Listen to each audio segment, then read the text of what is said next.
AP CM camp కార్యాలయం దగ్గర కోలాహల వాతావరణం కనిపిస్తోంది. సీఎంఓకు క్యూ కట్టారు ఎమ్మెల్యేలు, ఎమ్మెల్సీలు. సీఎం జగన్ కు న్యూ ఇయర్ విషెస్ చెప్పేందుకు తరలి వస్తున్నారు ఎమ్మెల్యేలు, ఎమ్మెల్సీలు. సీఎం జగన్ కు కొత్త సంవత్సరం విషెస్ చెప్పారు మంత్రి జోగి రమేష్. ఎమ్మెల్యేలు మల్లాది విష్ణు, వెల్లంపల్లి అనిల్, అలాగే సీఎం జగన్ ను దుర్గగుడి అర్చకులు ఆశీర్వదించారు.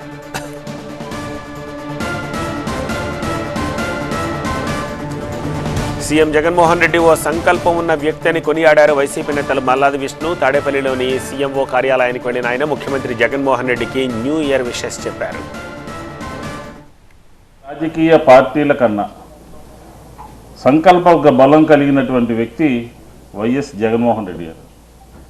ఆయన సంకల్ప బలం ఏంటంటే ఈ రాష్ట్రంలో ఉన్నటువంటి వివిధ వర్గాల వారు, మహిళలు, రైతులు, విద్యార్థులు, వితంతువులు, వృద్ధులు, ఈ సమాజంలో ఉన్నటువంటి అన్ని వర్గాల వారికి మేలు చేయాలి అని చెప్పిన ఒక మనసు కలిగినటువంటి ముఖ్యమంత్రి ఈ రాష్ట్ర ముఖ్యమంత్రి వైఎస్ జగన్మోహన్ రెడ్డి గారు అని చెప్తాను.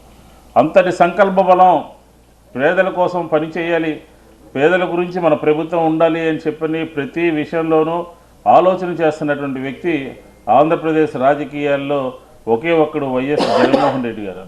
మాకు వ్యతిరేకంగా ఉన్నటువంటి రాజకీయ పార్టీలకి ఎజెండా లేదు, మేనిఫెస్టో లేదు. వాళ్ళకు ఉన్నదల్లా మా ప్రభుత్వానికి, జగన్మోహన్ రెడ్డి గారికి వ్యతిరేకంగా ఏదో చేయాలనే ఆలోచనే తప్ప